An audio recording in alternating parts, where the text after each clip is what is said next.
I think that intellectual self-care is one of the most exciting of the 7 different types of self-care that I'm covering in this series, and that's the one we're focusing on today. Intellectual self-care is engaging in activities that stimulate the mind and promote personal growth. This can be things like reading, learning new skills, and pursuing hobbies and interests.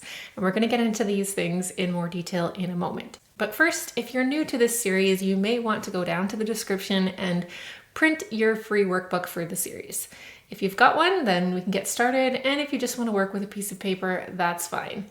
So let's get started. First, find the page in the workbook that's called Intellectual, and start by rating how you're doing in this area of self-care. Once you've done that, we'll move forward to the chart that has 2 sides, one for what you're already doing and one for things that you could be doing to improve. First, fill out the doing side with all the different things that you feel you're doing in your life to work on your intellectual self-care. Once you've completed your list of things that you're already working on in this area, I'm going to share with you a list of 8 additional things that you could be doing specifically to work on your intellectual self-care. As you're listening to this list of ideas, feel free to pause the video at any moment to add to your could-do list things that sound interesting to you that you'd like to try. A lot of the ideas involve doing and producing and working on things, but the first idea I want to share is about consuming.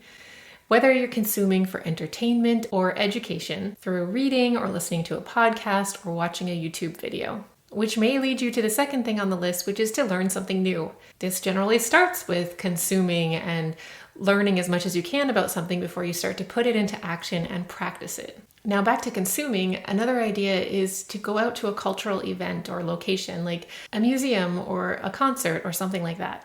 Here's one I think is really fun: to take a course or a class in something that you're interested in, whether that's something you go back to weekly or just a one-time event. I've attended fun little craft workshops at the library that are just a one-time evening event I can go to with some friends and sit and craft and chat. And I've signed up for classes that repeat weekly for quite a while. Something that takes less commitment with time or financial investment is to just sit down with someone and have a meaningful conversation about something that's important to you. And while you're by yourself, you can spend some time playing brain games, whether that's trivia or other puzzles. I can remember my grandmother doing this quite frequently whenever I would come over to see her, and she had a lot of fun with it, and it probably kept her mind strong.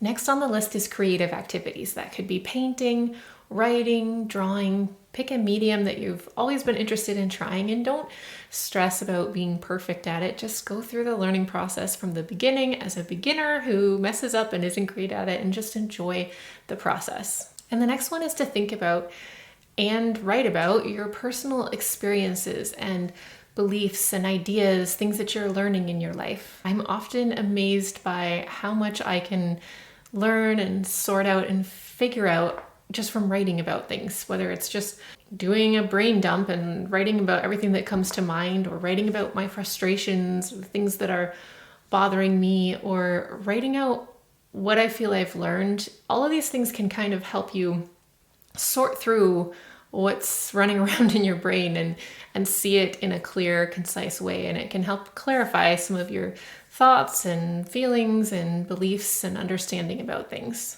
Today's video was a quick one, but I hope you found it helpful. And next week, we're going to do 2 topics in one with financial and occupational self-care.